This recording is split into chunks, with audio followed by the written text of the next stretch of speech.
Now who's looking at household formations and what they're telling us about home buying and maybe renting activity as well. Stephen, I don't know if you want to key off of what Diana just said, but you do see some pent-up demand here. I do, Kelly. Good to be with you. So, yeah, my thesis is more of a long-term situation, not so much around the cyclical idea, but we saw a massive increase in household formation during the pandemic. People wanted more homes. They wanted, people moving out of urban environments into bigger spaces and whatnot. And it felt like a lot of that was going to reverse, maybe not all of it, but a lot of it was going to reverse in 2021 and 2022.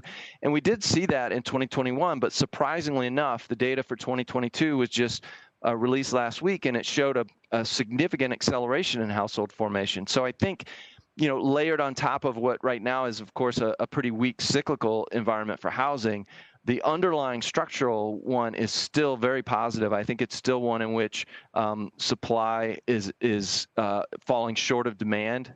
Builders are going to be, scrambling to catch up, I think, for years.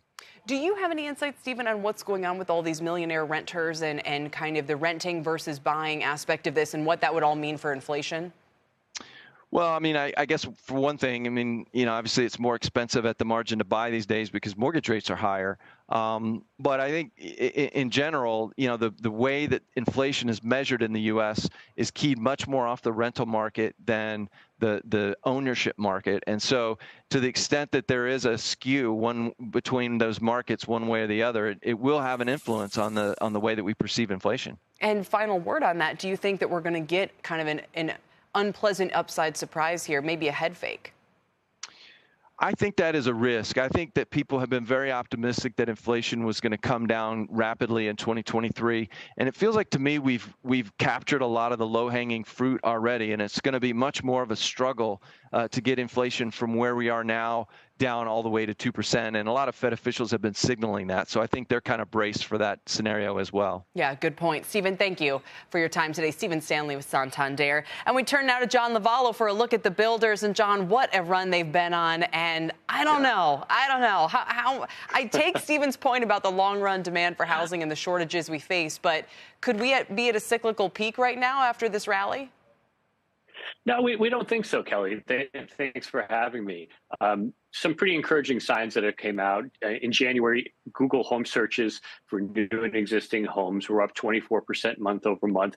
That's sort of an encouraging point that leads us to believe that we're kind of returning to normal seasonality in this home building market. And that really corroborates what the builders have been saying, where January demand has been pretty good, and they're starting to see kind of typical seasonal norms come back.